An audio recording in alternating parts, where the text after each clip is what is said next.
සුබ දවසක් හැමෝටම. අද මම ඔයාලා එක්ක බෙදාගන්නේ මගේ සෙනසුරාදා ඉරිදා දවස ගෙවුණු විදිහයි. සතිය පුරාම වැඩත් එක්ක කාර්යබහුල වුණු මට මේ දවස් දෙක තමයි විවේකයෙන් ගත කරන්න තියෙන්නේ. මේ ඔයාලට පෙන්වන්නේ මගේ ගෙදරට පේන ලස්සන වටපිටාව. ඔයාලට පේනවා ඇති තේ කර්මාන්ත ශාලාවක්. ඒ තේ කර්මාන්ත ශාලාව තමයි ලෝකයේ වැඩිම මිලට තේ අලෙවි කරන ගිනස් වාර්තාවට ගියපු විතානකන්ද තේ කර්මාන්ත ශාලාව. ඉතින් අද සෙනසුරාදා උදේම මම පුතා හස්බන්ඩ් ටවුන් යන්න තමයි හදන්නේ. ටවුන් යන පාරේ වීඩියෝ ටිකක් ඔයාලටත් බලන්න ගෙනාවා. ඇත්තටම මේ ගම මගේ හස්බන්ඩ්ගේ ගම. මාර ලස්සනයි යාළුවනේ. ඒ වගේම මාරම සීතලයි. හැමතැනම කොළ පාටයි. අපේ ගමන් මාර්ගය පුරාවටම තියෙන මේ ලස්සන කොළ පාට පරිසරය හිතට ගෙනෙන්නේ මාර සැනසීමක්. ගස්කොළ අතුරින් යන මේ නිස්කලංක පාර දිගේ යන හැම මොහොතක්ම හරිම සුන්දරයි.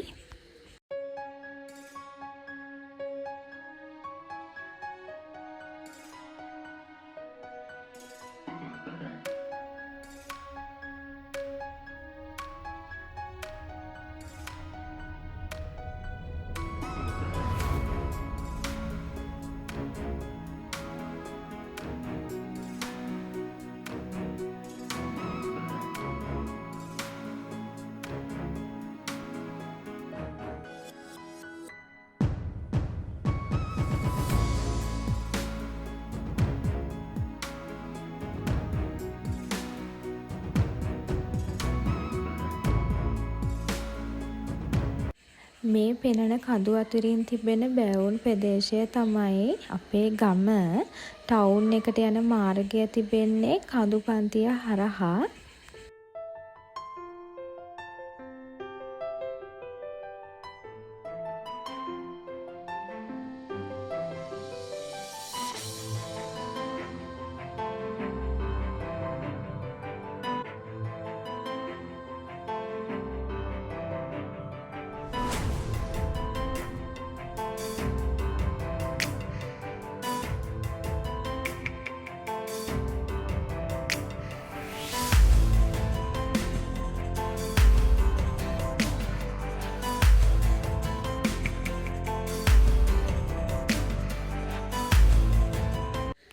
අර ඈතින් පෙනෙන්නේ අපි ගමන් කරන මාවතට සිරිපාද භූමිය පෙනෙන විදිහ. බබාට නම් මේ සෙනසුරාදා ඉරිද කියන්නේ සතුටුම දවස් දෙකක්. එයා ගොඩාක් සතුටු වෙන දවස් දෙක.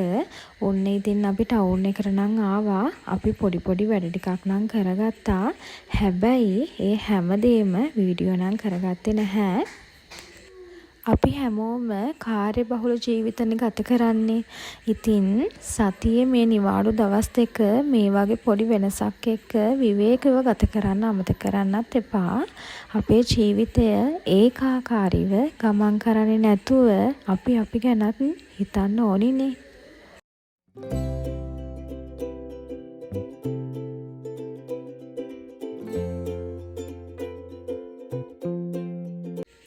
ටවුන් එකේ ඉන්නකොට ලස්සන දසුනක් දැක්කා. පරවිය ගොඩාක් පියඹනවා. මම ඉතින් එතනට ගිහින් එයාලගේ වීඩියෝ එකක් ගන්නත් අමතක කළේ නැහැ.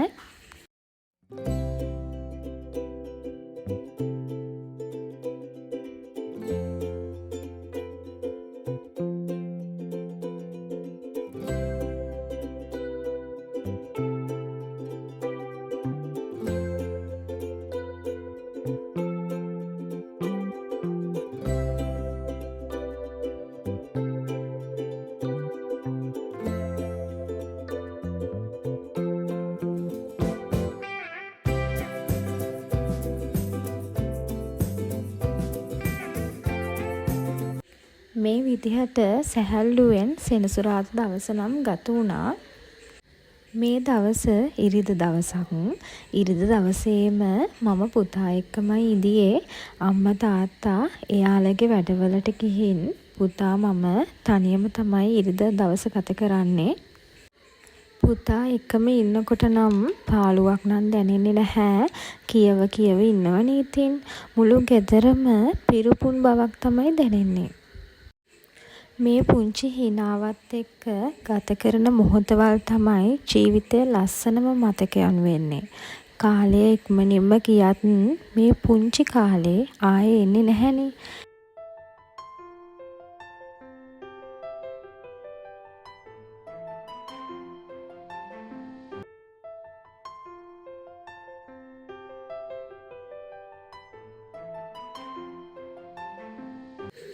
මට මෙයා මේ කියන්නේ ගරඬියෙක් හදන්න කියලා. ඉතින් මම මේ මාරු උත්සාහයක් දරනවා ගරඬියෙක් හදන්න. කොහොම හරි මම අවසානයේදී ගරඬියෙක් නම් හදලා දෙනවා. එතකොට එයාට මාරම සතුටක් තමයි දැනෙන්නේ. ඇත්තටම අපි ගොඩාක් වියදම් කරලා බබාලට සෙල්ලම් බඩු ගෙනාවට එයාලගේ ආසම සෙල්ලම් බඩු වෙන්නේ මෙන්න මේ වගේ සෙල්ලම් බඩු. පැයක කාලයක් පමණ මම බබා එක්ක මේ වගේ සෙල්ලම් කරනවා.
අපේ බබාට ඕනි වුණා ගඟ බලන්න යන්න. ඉතින් බබා එක්ක දැන් මේ යනවා පාලම ගාවට. ඇත්තටම එයාට තනියම ඇවිදින්න ඕනි වුණා. අතින්වත් අල්ලන්න දුන්නේ නැහැ. මම ඉතින් එයාට තනියෙන් ඇවිදින්න අවස්ථාව මේ වෙලාවේ දුන්නා. මේ ළඟ තමයි ගඟ තියෙන්නේ. වාහන එද්දි නම් මම බබාව වඩා ගත්තා. කියව කියව පාලම ගාවට ගියා ඉතින්. හැම සෙනසුරාදා ඉරිදාවක්ම මේ වගේ ඇවිදින්න යන්න වෙන්නේ නැහැ. මොකද මේ පැත්තට නිතරම වහිනවනේ.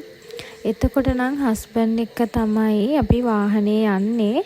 ඒත් ඉතින් සෙනසුරාදාවල් ඉරිදාවල් හැමදාම නම් පුතා එක්ක මෙහෙම ඇවිදින්න යන්න නම් බෑ. මොකද මේ පාරේ කූඩැල්ලෝ ඉන්නවනේ. ඇත්තටම මං හරිම බයයි කූඩැල්ලොන්ට. ඔන්න ඉතින් අපි දෙන්න පාලම ගාවට නම් ආවා. මෙතනින් නම් මෙයාව ගෙන යන්න බැරි වුණා පැයකින්වත්. මෙයාට ඕනි වුණා තනියම එහා මෙහා යන්න. හැබැයි ඉතින් මම හරිම බයයි මෙයාව අතින් අත්තරින්න. ඒත් මෙයාට ඕනි වුණා තනියම ගල් ගහ මෙතන රැඳී ඉන්න. ඔන්න ඉතින් අපි ගෙදර ආවා. මාර රස්නයක් තිබුණු නිසා තැඹිලි ගෙඩියක් අපි දෙන්න බිව්වා. පාලම ගාව උණු සිදුවීම් එකින් එකට පුතා මේ කියවනවා. එයා මාළුව හිටිය විදිය, ගල් ගහපු විදිය මේ රස කර කර කියවන්නේ.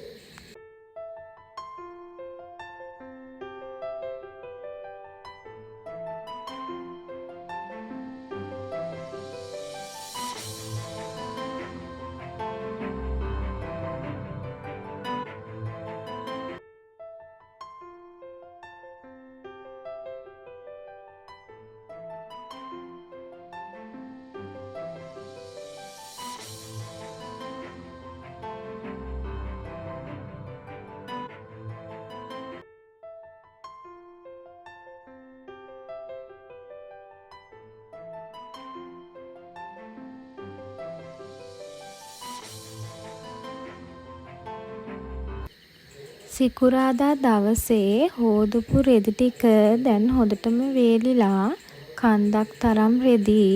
කොච්චර කන්දක් තරම් රෙදි තිබ්බත් විනාඩි 2කින් ඉවර කරන්න පුළුවන් ක්‍රමයක් තමයි මේ මම කරන්නේ. බබාගේ රෙදි ටික, මහත්තයාගේ රෙදි ටික, මගේ රෙදි ටික වෙන වෙනම ගොඩවල් වලට දාලා ඉක්මනින්ම නවා ගන්නවා. මේ ක්‍රමේ මාරම ලේසි.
ඔන්න ඔහොම තමයි සෙනසුරාදා ඉරිදා දවස් දෙක ගෙවුනේ. වීඩියෝ එක හොඳයි නම් ලයික් එකක් කමෙන්ට් එකක් දාන්න.